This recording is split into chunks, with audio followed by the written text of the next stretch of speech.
Jan, if I need to make my quota for the month, all I have to do is drop in a vet clinic. Every time the DEA walks in, they know that they are going to be able to make money. Have you ever felt overwhelmed and in over your head? Does thinking about the DEA make you cringe? You are by far not alone. That's why we ask questions and we find a team who can help us in the areas where we are still learning, but they're essential to be able to thrive. This is also why I believe in learning from people with different experiences and backgrounds, including in adjacent industries. Our guest is pretty much the best of everything. In Jan Wood's early career, she became a nurse in human medicine and then a practice manager. As we all know, there's just something special in veterinary medicine, which Jan will describe, and she has now spent many successful years in veterinary business and practice management. She is able to bring what human health does well and marry it to what makes veterinary medicine so special. As a consultant, speaker, and author, Jan is helping many practices achieve success. One of the topics she is most known for is around the laws for controlled substances, but her business, Ask Jan for Help, addresses most topics around the non-medical side of veterinary practice. In this episode, Jan also shares some amazing leadership and culture wisdom. I love this conversation and believe you will get a lot of benefit and joy from Jan's story. Jan instantly feels like a friend and mentor. So let's get to the conversation with Jan Woods. You have a very unique entrance into vet med, and that's actually you started in human health. So how did you start in the human health side of things? Well, I think I started like everybody does, even on the veterinary side. You start working in medical records, from medical records to the front desk, and then from the front desk, worked my way through school for nursing, and then just went to work in practices. And I then spent the majority of my career doing practice management, both on the vet side as well as the human side. But on the human side, we definitely had practice managers. And when I started, everybody was owned individually. And then, of course, the corporatization happened on the human side, just as it's happening on the vet side. And I had the opportunity to interview for a hospital administrator position for a large multi-specialty veterinary hospital.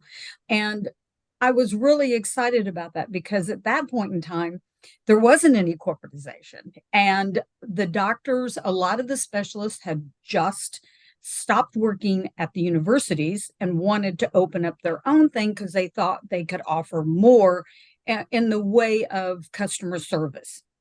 And turnaround time was the biggest thing. They told me why they were leaving academia. Now, whether that's true or not, I don't know.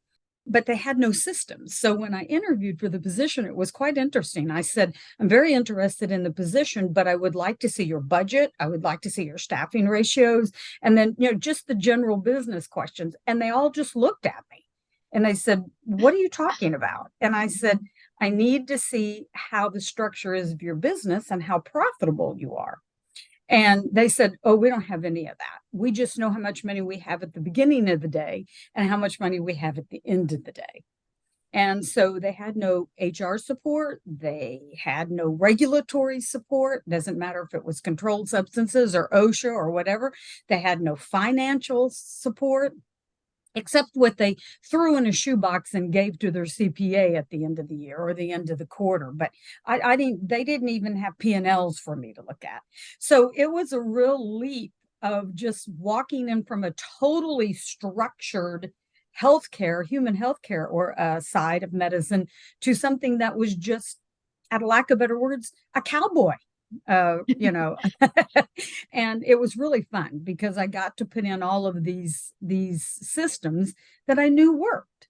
And I got to leave the systems that nobody liked on the human side behind because we are not set up on that side. We spend a lot of time with clients, and we spend, of course, that includes our patients, where on the human side, my doctors had to see one patient every 10 minutes. And so the lack of empathy, the lack of compassion, and the lack of stealing their hearts and minds and making them happy that they came, it was just a number and what insurance company was going to pay for it. So for that reason, I was really excited to go into veterinary medicine. And so I was there. I started the practice with them from ground zero. Well, that's not exactly true. They already had a practice, but they were all different entities on the vet side. So ER owned ER, surgery owned surgery, medicine owned medicine, that kind of thing. But they had to join all those forces and become one corporation, or they couldn't get the financial backing from a bank because the group of 16 doctors certainly has a better financial picture than one individual or two individual doctors. So I helped them put that system together, and then I helped them open the practice. We built what was it, 20, I think it was 22,000 square foot multi-specialty hospital, got them going. And during that time, I also belonged to an organization called the Veterinary Specialty Practice Alliance. And it's short is VSPA. And VSPA was started by these doctors who left academia, but knew that they needed help from the minds in the room on how to run your business. So we would meet twice a year and share basically stories on how do we do our marketing, what was successful with marketing, what was successful with your operations, how much do you pay your staff, all those kind of things that are really important when you're making a successful business. And I think everybody knows that veterinary medicine is successful because it's such a welcome business, but it's also successful financially if it's done right. And it doesn't take much to do it right if you give your all to your patient and your client, which veterinarians are known for. And so the organization VSPA was really, really interesting and helpful. And we had many hospitals across the country, no neighboring hospitals because we shared marketing information. So I didn't want to show my competition on the other side of town. I didn't want to share with them what we were doing in marketing. We had a president and vice president, et cetera, and they rotated through by vote. And I ended up being the president for 4 years. And then the person that took over my position then got pregnant and had a high-risk pregnancy, so that I ended up revoting and another 4 years. So it was 8 years with that organization. What was really neat about that is it gave me the opportunity to meet people in the business side all over the country. In that interim, after the 3 years at the practice that I was the hospital administrator, I had an opportunity to do kind of like Bill Murray and the Groundhog. I got an opportunity to do that all over again in Tucson, Arizona. We started with 11 doctors and 24/7 multi-specialty and emergency. And as we grew, we then ended up with 31 doctors, a 22,000 square foot building. We started out with, I think, around 10,000 square feet and doubled it to 22,000 square feet to accommodate all of the doctors that we had to have. In a very short time, I also was honored to become an owner with my partners. So that was absolutely wonderful. And after we have almost 16 years, we sold to a corporate entity. And I had the opportunity to move to beautiful Santa Barbara, California, and took over as a hospital administrator there. And then after I was there a while, I was approached by Cubex to be their director of regulatory affairs, because all during this time that I was doing these things, I was also working with attorneys who were helping doctors who had been cited by the DEA. So, people ask me, where did you learn that controlled substance stuff? How do you know that? Because they don't teach it in vet school. They're just now starting to. They don't teach a lot of it in tech school. They're getting better at it, but it's one of the biggest risks in the practice financially. And so I worked with attorneys, but also on the human side of medicine, we had something called AHA, not AAHA, but AHA, American Hospital Association. And every year we had JACO, which was their licensing advisory committee that came through every human hospital And if you didn't pass JACO survey, which included all of the regulations, then you couldn't bill insurance. So you know where that took us very quickly. In human hospital, we had to pass every regulation and every patient care requirement in each state, or we couldn't bill insurance.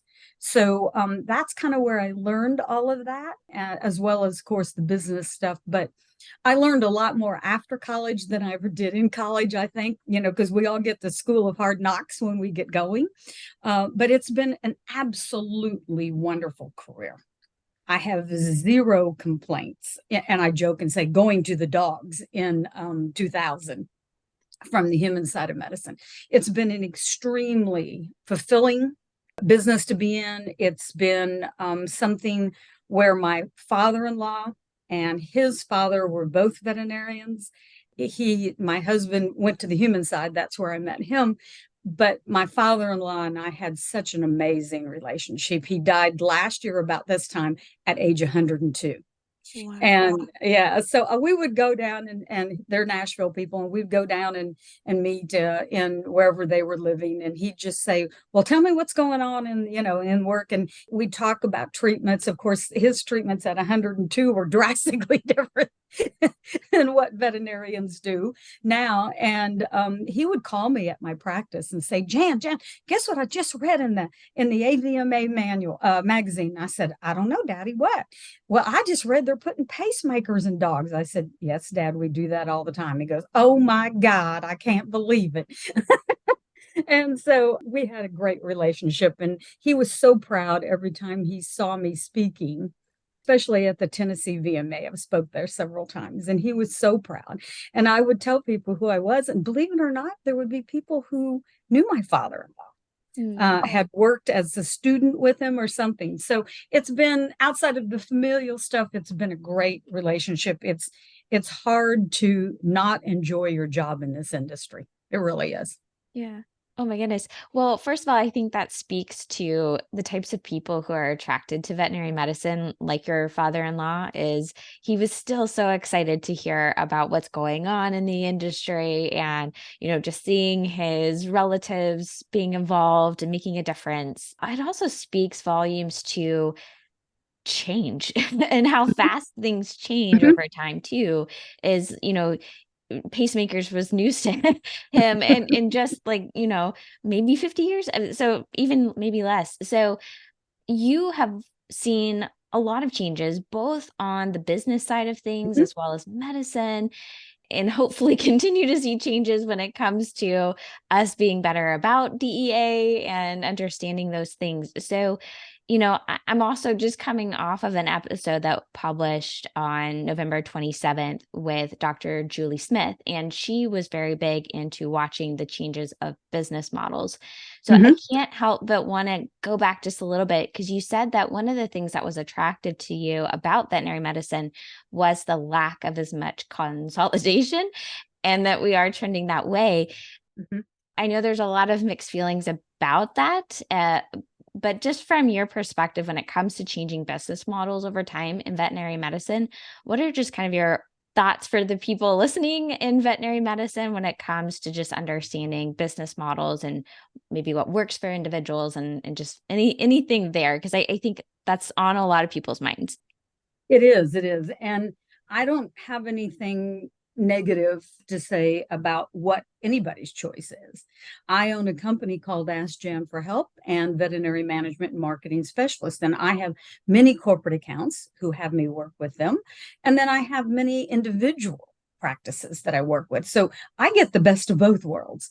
I think it just depends on how old the veterinarian is, and do they want to leave the industry and have everything buttoned up. There are some practices that I work with that are primary care and maybe only one doctor, so weren't generating enough revenue for the larger veterinary corporations to be interested. And some of them just end up closing the shop. And so then the community loses, because we all know veterinarians are one of the top, most trusted professionals in the country. And so that leaves a hole in the community. I think there's some things that we still could do in this industry that the human side of medicine has done well. One of the biggest things I see is we still have all these individual practices. Even if we're part of a corporation, we still have all of these individual corporations, companies that report up to this one corporation. And do they get a discount on drugs and those kind of things? Of course. I had 31 docs. I got a better buying power than a doctor who had one doctor or two doctors or five doctors. So definitely a GPO, group purchasing organization, which I actually started in Tucson, they'd never even heard of it in the veterinary industry. And so I just got the buying power of all the individual practices that wanted to join. We definitely had a bigger buying power. So there's that opportunity. And then there's, of course, help with, your day-to-day operations and those kind of things. But one of the things that human healthcare models have done well is they have a medical office building. And you walk in that door, and there may be 100 different doctors in that medical office building, but they're in one location. And they feed into one med-surg hospital. So from the ability to get a group buying power, but to be able to have different doctors in the same building, I think that's still something we should look at in this industry, because I know that it definitely helps the client to go to one stop instead of being so far apart. Because, we've done surveys and it says that the average consumer won't drive past 5 miles past their home to see a veterinarian. That's the statistics. Now, I don't know if that statistic still stands with the corporation component entered into it. If the doctor leaves and retires or goes to another practice, do they follow him? I do. And my doctor is a lot further than 5 miles away. But that is one of the things that I think we could look at is consolidation. But then one of the things I would not like us to look at is the insurance model. That is the thing that has just totally driven the doctors and nurses on the human side out of the business. Like I said, they're seeing one patient every 10 minutes, or they can't get paid. That's one of the things I'd not like to see. This is one of the things that I think we've done extremely well. Whether you're an independent or you belong to a corporation, we still have insurance offerings, but we're not in a group insurance mentality. So there's not really one answer to your question. I think it depends what the vet wants. How much autonomy do they want? If they want 100% autonomy, they need to stay in their own business. If they want help, because I think one of the things veterinarians learn, but not at first, is that running a business and running a medical practice are two full-time jobs. And it's extremely difficult for a doctor to be able to do both effectively. So, of course, the love is medicine. So a lot of the business stuff gets pushed to the side, put in a shoebox, like I said earlier, and given to the CPA to figure out what in the heck's going on. Most practices, when I lecture, because I lecture on other things besides controlled substances, but I'm approved for opioid education in states and by race. So that's, of course, the biggest request I have to fill the opioid requirement. But, just the fact that, do you have a budget? When I ask that question, I'll have a room full of people, and I still maybe have one or two doctors raise their hand. And the response would be, why do I need a budget? And I said, because it's your roadmap. It helps you understand how to get from point A to point B. You can move it. You don't have to stay where you set it in December for the next coming year, but you need a roadmap. You need to have a finger on the pulse of where your practice is going. So I think if you're an independent doctor, those are some of the things that you lack, or an independently owned. If you're a corporate medicine, then a lot of the corporations have budgets, and then they're taught why and how to use those budgets to their best interest with purchasing power and those kind of things. I think both of them offer clients what they need and what they want. They just need to understand all the ins and outs. I would encourage them to read everything they can on if you're thinking about leaving and retiring. Do you want to keep your license? Do you want to keep your DEA number? Do you want to keep your state controlled substance number and do some PRN work? Do you want to leave it all behind? Or do you want to sell to a corporation and let them take over and you work PRN whenever you want to or never again? That is important to know. And when people start their practice on day one, they should be planning for retirement. Day one. And that way they've got, again, a roadmap or a thought of how they're going to handle the business until they check out. Because most people that retire or sell to a corporate entity don't have any idea how to do that. They don't have any idea how to retire. My father-in-law that I told you that was the veterinarian, he would call me, goes, well, we didn't do things like that. And he says, I just wish you would have been there to help me with my practice. I said, well, Dad, what'd you end up with? Potatoes? Because he's in Nashville and, back in several years ago. And so we don't want to end up with potatoes. We want to end up financially secure. So when we retire, we have the money. That means that we have to charge for services rendered. And that's one of the things that I see the difference between human medicine and veterinary medicine. There's always a charge in human medicine, but interestingly, the doctors don't know what that charge is because they just have a sheet and they just circle codes. And then you hand it to the front desk and the front desk takes it from there and you pay your copay. You know what I think about insurance, so I'm not advocating that. I'm advocating a travel sheet that has your codes. And then they can talk to somebody within the practice that has a financial background that could help the client understand that. So I think that what my vets told me is, well, Jan, I don't think they can afford that. I said, how do you know? Are you a bank? Did you get into their finances?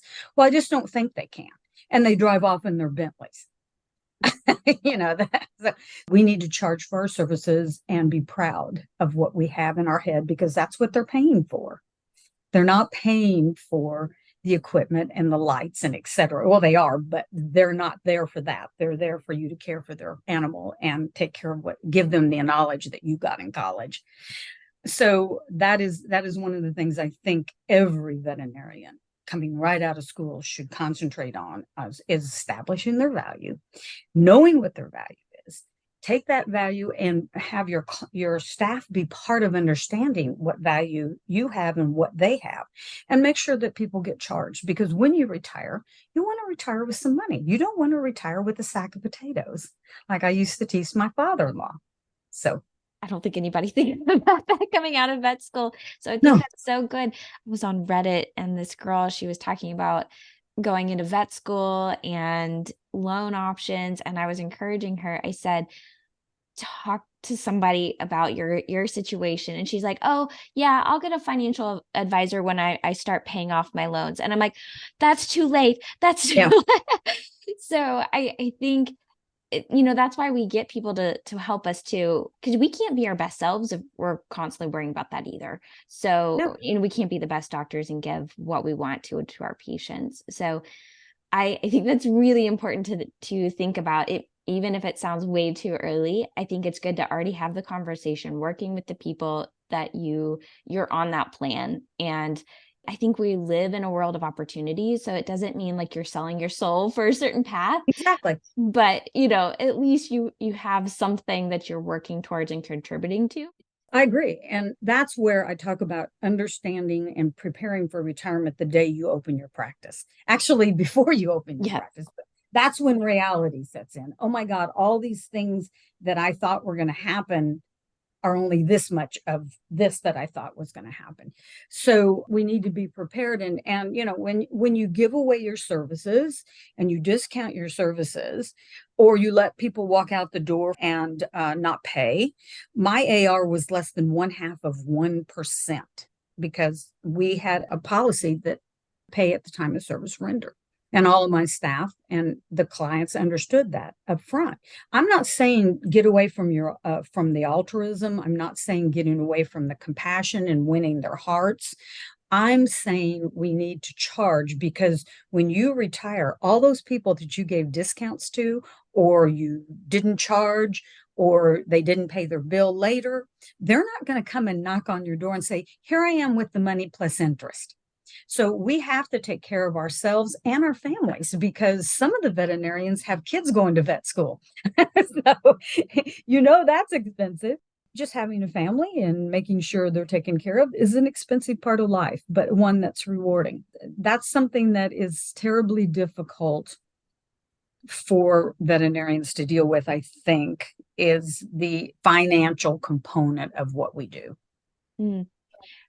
Other than making sure that the doctors aren't the ones that are having the financial discussions, are there other things that you think would help veterinarians get a little bit more comfortable with that maybe either seeing people do well in vet med or maybe even in the human health side? Well, there's a couple things. One is we had 8 interns every year. I had 31 docs, so my partners and I could afford 8 interns every year. And we got to work with them from ground zero. And part of that rotation through all of the specialties in the hospitals was they had to rotate through management. Part of their training was training with me on practice management, because that's, I think, and I'm not a clinician on the vet side, I happen to think that managing people is one of the hardest jobs you've ever had. And they don't teach you that in school. And so that was part of it. So I think if you can work with somebody where you've got a mentor, or you can go into as an intern or resident, you can go into somewhere that includes the management component of it, I would highly encourage that. There are some people out now that do mentorships. We have mentors at AskJam for Help that work with doctors on just how to handle the clinical component. Unfortunately, we have a high rate of suicide in this industry. And that is, I think, a lot of the people not getting what they thought they were going to get when they started their practice, and the long hours and the grind of the long hours. And some of the cases we have to deal with are extremely sad.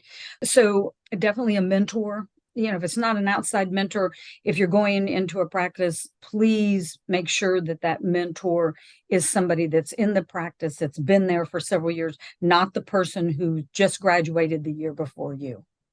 And go to your CEs and go and get all the education you can on the business part of the business, because it's the hardest part when it's not something you do on a day-to-day basis. Oh, and I would tell you, trust your nurses.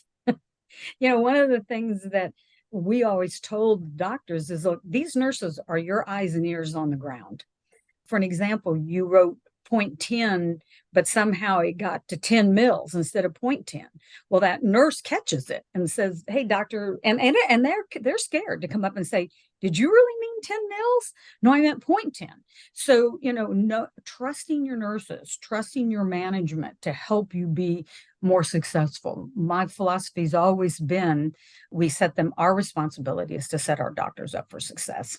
So find somewhere that provides you that. In vet school, while you're going to vet school, it's hard. You've got a lot of long hours, but go to the conferences and don't just perseverate on the healthcare part, the medicine part. You get that every day, all day long in med school.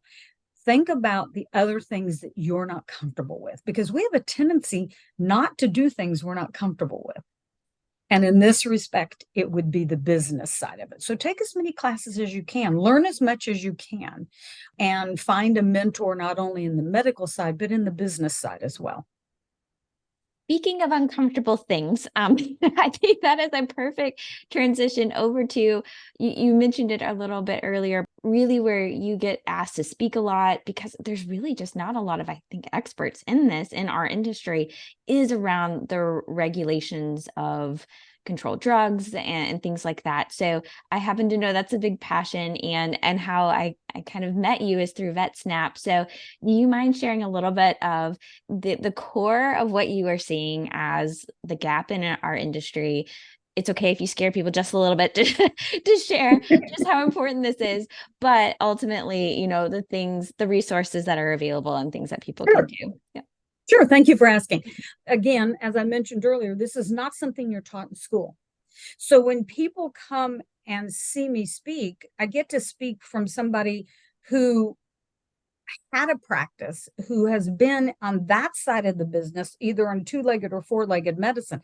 So I understand that part of it. And I also understand the business part of it, but then we throw in the regulatory. So when you listen to me speak, you get a little bit of everything. Like, how can I do this in my practice? I'm doing all these other things.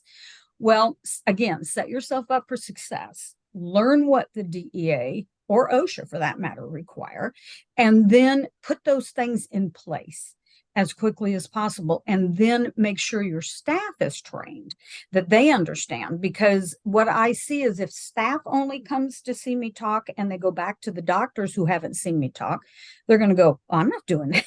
I've never done that. Why would I start now? And so have the doctors come with you to the presentation and learn what you need to do so that you can minimize your risks, because we don't have the ability to learn this. Michigan is actually teaching my course.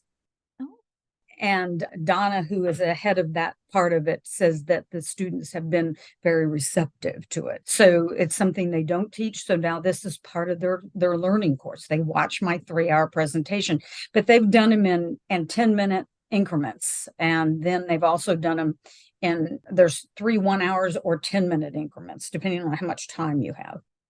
That's the only university right now. Some of the universities have the pharmacists teach them, but that's, the regs are some just like them, only different. How about that? Because they're teaching it from a pharmacy perspective, and a pharmacy perspective is not what we're going to do and how we're going to handle it when we get out in our own practices. So I'm not saying it's not right. I'm just saying they need to know the difference. So when they walk out, but I think some of the biggest things I hear every time the DEA walks in, they know that they are going to be able to make money. In fact, I've been told over and over again, Jan, if I need to make my quota for the month, all I have to do is drop in a vet clinic. I'm hoping, with as much as I lecture on this, and you're right, there's not very many of us doing this in the country, I'm hoping that people, that will not be the case when they walk in. I'm hoping the DEA will go, you know what? You just got a few things here and there. So we're going to write you a letter of admonition. You need to write me a plan of correction on how you're going to fix these things that are not severe in nature. And great job. That's what we hope for. But I think the biggest things I hear are the majority of the people don't understand the logging responsibilities, and don't understand the inventory is a separate document from their day-to-day reconciliation. So when they're handling drugs, it has to go into the log immediately. And then you have to do inventory. That is a separate document. If those two documents don't match when the DEA knocks on your door, you're already set up for failure. So I think when I speak, that's something that I really harp a lot on is, look, get these two things in place and make sure that they match, and make sure that 5 minus 2 is 3 mils, not a question mark. And believe it or not, I've walked into practices where they just have a question mark on their log. And I said, I don't understand. Why didn't you put the balance? Well, because I didn't have time. Really? We got calculators. That's one of the things I consistently hear, and I consistently see record keeping as an area where they always win until we learn how to handle all of our record keeping. It's not just logging, it's a complete system. It's called a closed system, and that's how they audit us, is within that closed system. Probably how we destroy our controlled substances that are expired and unwanted, and controlled substance medical waste, are 2 areas we don't understand. There's a lot of people out giving wrong information on that. And so we hear something and we think it's right, and then it's not, and we get audited. So I think those 2 things I hear a lot of. And the other one I hear a lot of is transferring. I'm the primary registrant. I'm leaving. What do I do with these drugs, and can I transfer them? Can I transfer means, can I sell them to the other new primary registrant? Or I'm leaving, I'm closing my practice. What do I do with these drugs? Or I'm leaving, they don't have another doctor to take my place. What do I do with these drugs until somebody comes to take my place? And what do you mean if I leave and there's nobody to take my place, they can't use my drugs? And so I think all of those areas are the hotbeds of questions I get on a routine basis, and I see on citations a lot of. Oh, goodness. What are the best resources for people? Of course, you are a great resource. There's tools like VetSnap that can help you digitally record Mhm. keep, and I mean, I was hearing just like how many lock boxes you have. Like there can be a lot of details to know. So Yeah. Yeah. I mean, again, like you said, there's not a whole lot that's taught, and that's probably not the first thing that's on our mind when we get out of It vet is school. not. See, I get phone calls all the time now. It says, I'm starting my practice. I want to do this right. Will you come down and set it up for me before I get going? Which is a great way to Perfect. start.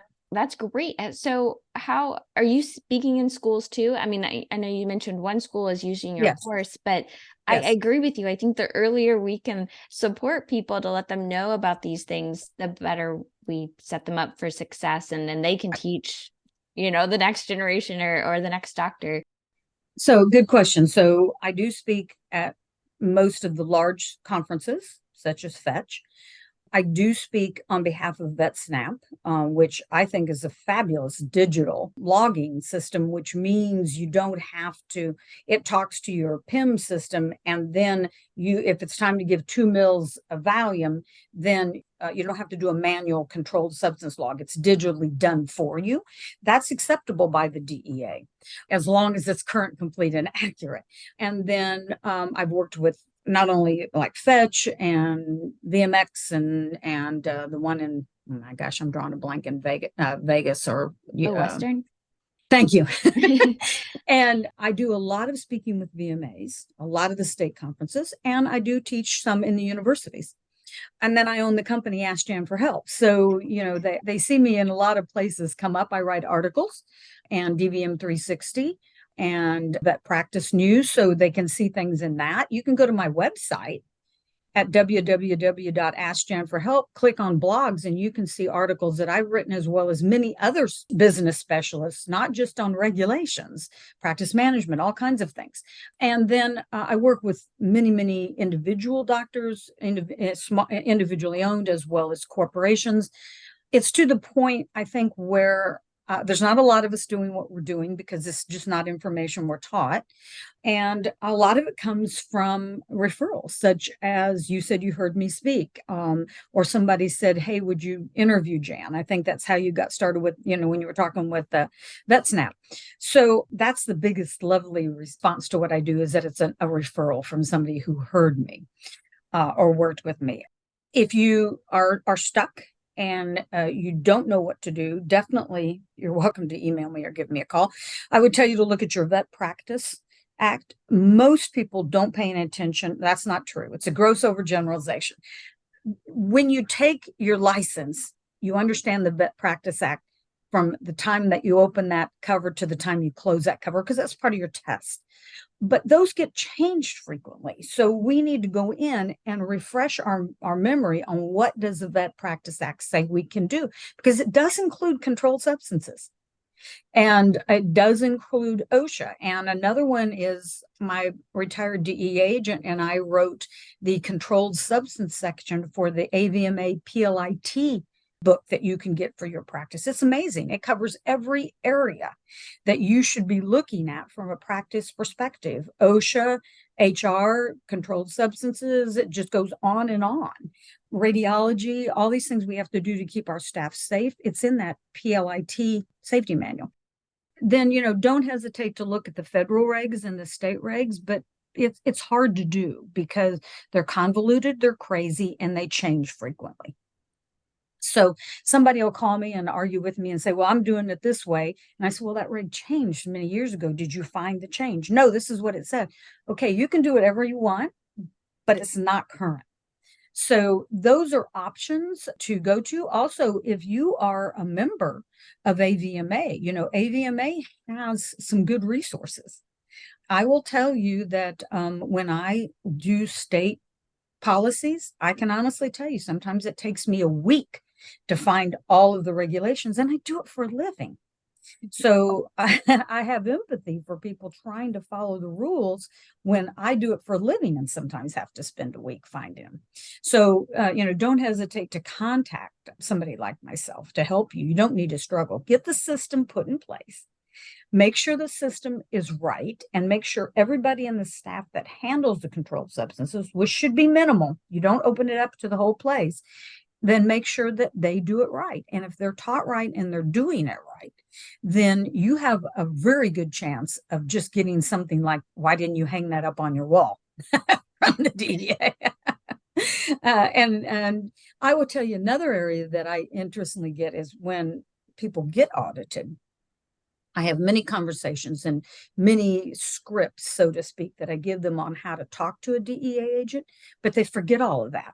They're scared, and they just go on and on and on ad nauseum.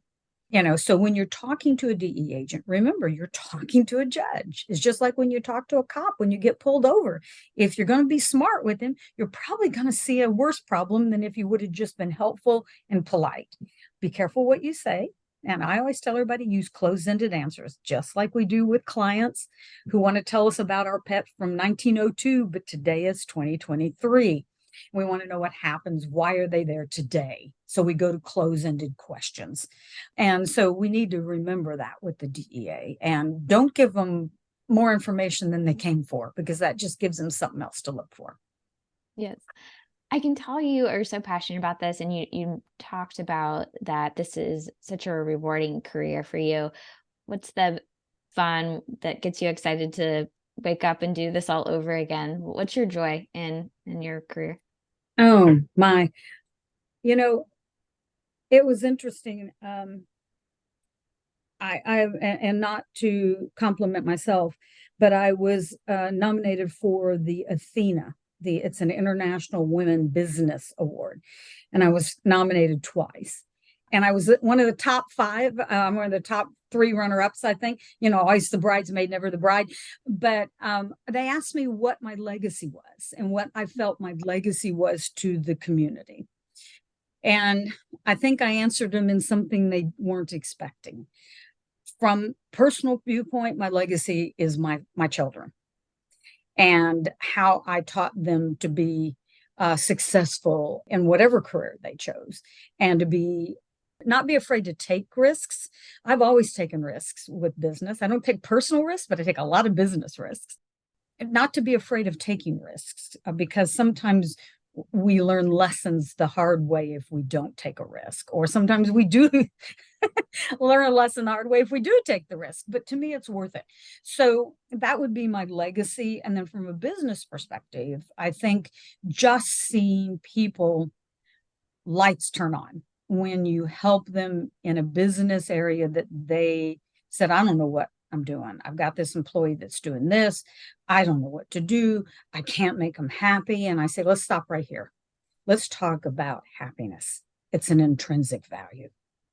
All you can do as an owner of a practice or a manager of a practice is set them up for success and give them a great place to work with the tools they need and the training they need, and be supportive and caring. And then, they can be a successful employee and successful adult. We can't make them happy. It's an intrinsic value.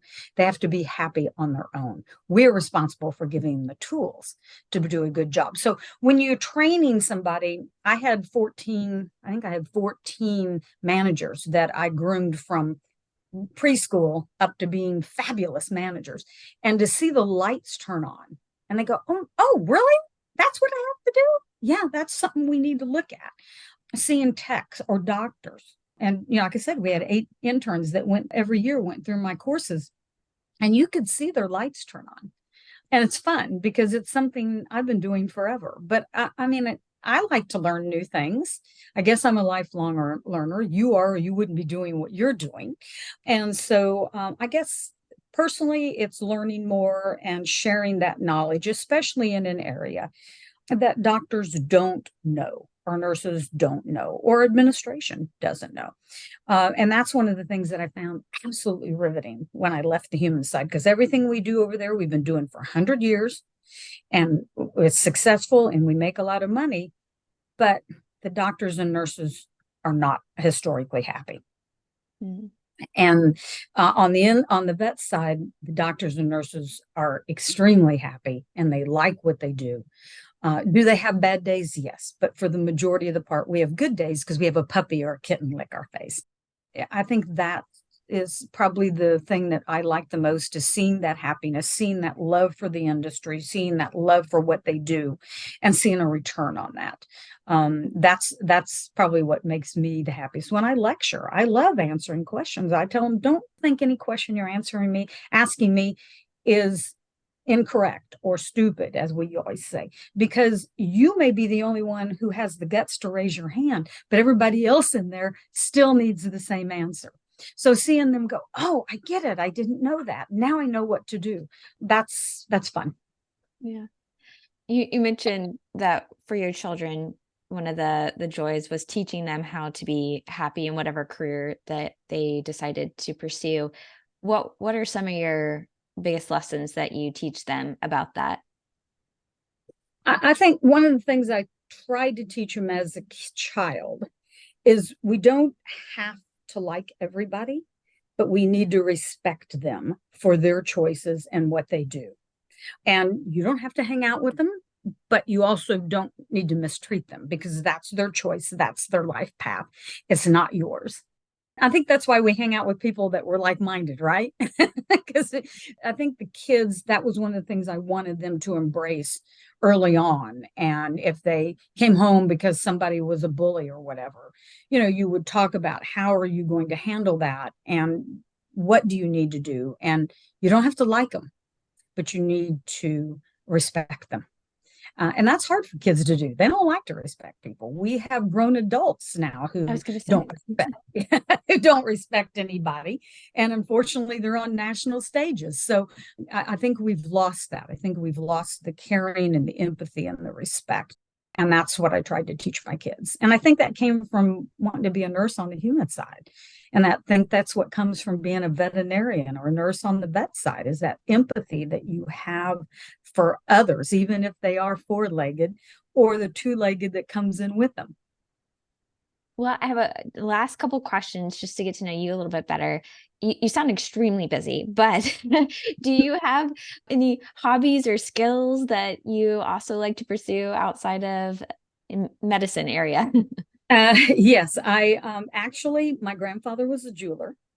Oh. And my mother and all of her brothers were artists.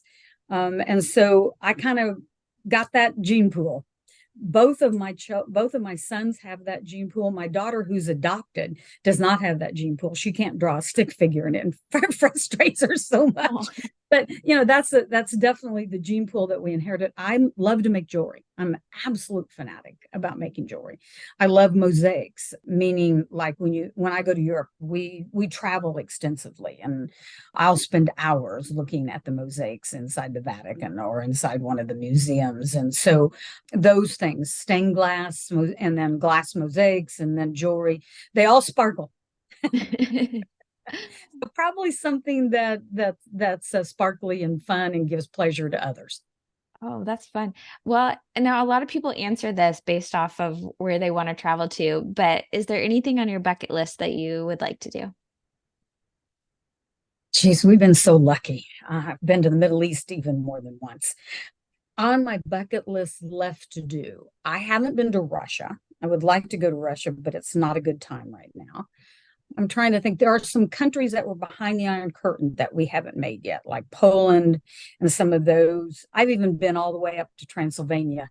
And so, but my favorite every time is Italy, because of all of the artwork. And we love religious history and religious architecture and religious art and those kind of things. So I just really go crazy when we go to Italy, France, any of those.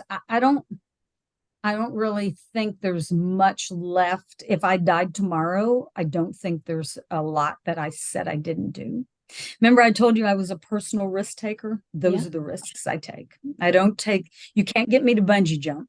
That's a personal risk. But a business risk is what I meant to say. The business risk, and then the things that business affords me to be able to do would be the travel. And so that's that personal risk that I don't care if they say I can't go there, I'm going. Yeah. I'm definitely with you on that bungee jumping. No, thank you. Yeah. Um, Well, I had one other thing real quick. I had patients that would come into the exam room when I was on the human side of medicine. And they would say, you know, when my husband retires, we're going to go here or we're going to go there. Next time I saw them, the husband had died or the wife had died. And they never got out of their backyard. And so I thought to myself, way back in the early 80s, I'm going. I'm not going to say that I haven't been there and done that. yeah, it's always worth a try, I think. It is. Well, you actually sound like you've talked a lot about things that you might be grateful for, but if you kind of had to wrap it up for our last question, what is something that you are most grateful for? I am, as I said, grateful for my children and my family. My husband helps me with this business now. I couldn't do what I'm doing without his help and with everybody else that helps me. I've always been grateful for employees because we can't do this ourselves. I'm grateful for the industry that allows us to still make a difference. Mm. And I think that's the biggest reason I left human medicine is I didn't see I was making a difference. Every day in veterinary medicine, I make a difference. And that is probably the thing I'm most grateful for.